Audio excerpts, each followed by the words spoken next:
Like many other television networks, the CW is widely viewed and widely loved. From its iconic teen dramas to its quirky comedies and action-packed comic book adaptations, it seems to have it all. However, the CW has its flaws, and they have gone unnoticed for far too long. To the unobservant eye, the CW has done nothing wrong, except perhaps air the occasional all-too-compelling series that no one can resist binge-watching. Unfortunately, the problems run a lot deeper than that. One big mistake that the CW continues to make again and again is their use of stereotyping. The network has countless characters on numerous shows that are made up of prejudiced cliches. One example of stereotyping is on the CW's hit series Riverdale. One character, Kevin Keller, is stereotypically gay. Veronica Lodge, Kevin Keller. Veronica's new here. Kevin is gay, thank God. Let's be best friends. The problem with that, however, is that is Kevin's only trait. Some find his one-liners hilarious, but many see his lack of depth as an issue. The portrayal of gay people as simply a gay best friend or comic relief is outdated and offensive. One blogger by the username Whimsical Nixie wrote, "He has no personality beyond being a stereotype that seems like it was ported in from Will and Grace or some other 90s sitcom." Would it really have been so difficult to give Kevin some characterization outside of playing pet gay to Betty and Veronica? Why does every gay character's personality have to be built entirely around being gay? Cheerleading's still a thing. Is being the gay best friend still a thing? The teen drama 90210 was watched by many, but not without its problems. The show was riddled with stereotypes, specifically in terms of gender.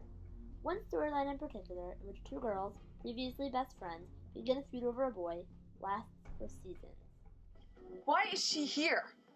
Okay, Silver's coming? Not if you're coming. Yes, Silver, sit down. Yes, you are. You know what? It's fine. I'll leave. Okay. I can't believe you guys invited her. Though the show is known for its outrageous drama, fans and critics alike think they could have achieved this without perpetuating the jealous girl stereotype. As well as gender and sexuality stereotyping, the CW is also guilty of racial stereotyping.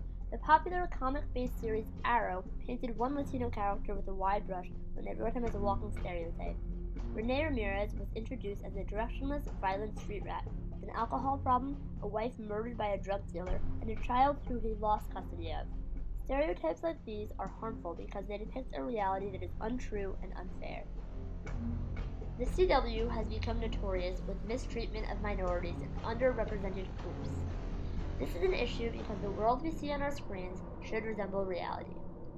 This is especially true for the CW's Gossip Girl, which, despite it taking place in New York City, one of the most diverse places in the world, consists of an almost all-white cast. The limited people of color that are on the show are often villainized or sidelined. Richard Lawson refers to them as token minorities, and the show itself even calls them minions. What is this, the help? I will not tolerate this insubordination. Are you her minions or mine? Another author by the name of Emily Gould said, originally the Katie and Isabel characters on Gossip Girl were actually listed in the breakdown as Rosencrantz and Guildenstern in Jimmy Choo's.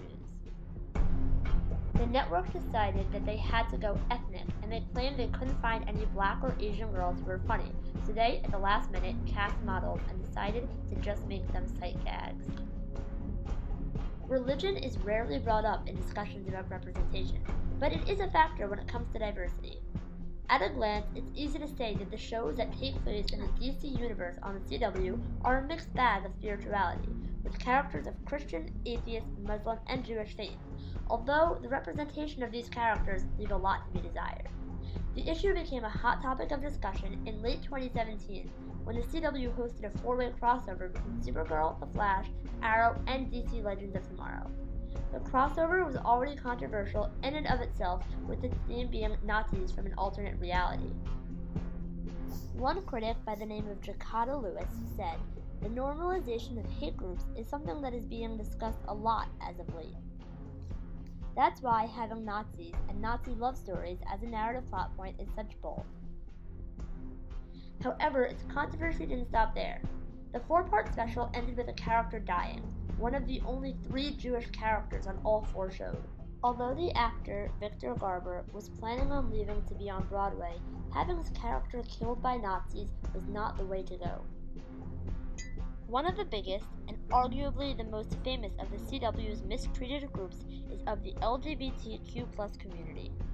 One prime example is a manipulative technique called queerbaiting, which according to Urban Dictionary is defined as when an author, director, etc. gives hints and clever twists to paint a character as possibly being queer to satisfy queer audiences, but never outright says they are so they can keep their heterosexual audience. An iconic moment in the pilot episode of Riverdale is when two of the main female characters kiss. Both characters were later thrown into heterosexual relationships, with no further mention of the kiss. One girl even had a relationship with Jughead Jones, who was asexual and aromantic in the Archie comics, which Riverdale is based on. Another device the CW loves to use is a plot device dubbed Bury Your Gays, where a writer takes a developed LGBTQ+ character and kills them off. The CW has done this plenty of times, for example with a couple on the Vampire Diaries. However, the most famous account of this is on a show called The 100. The 100 is home to a couple named Clark and Lexa, which fans have shortened to Clexa.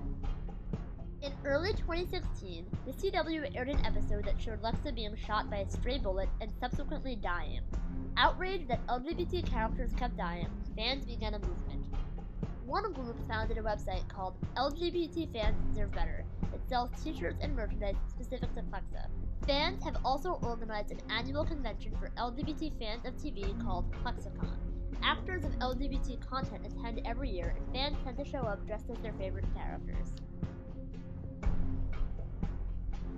The good news is that it looks like the CW is starting to move in the right direction. With diversity shows such as Jane the Virgin, DC's Legends of Tomorrow, and Black Lightning, the CW is beginning to look like a network that represents the world we live in today.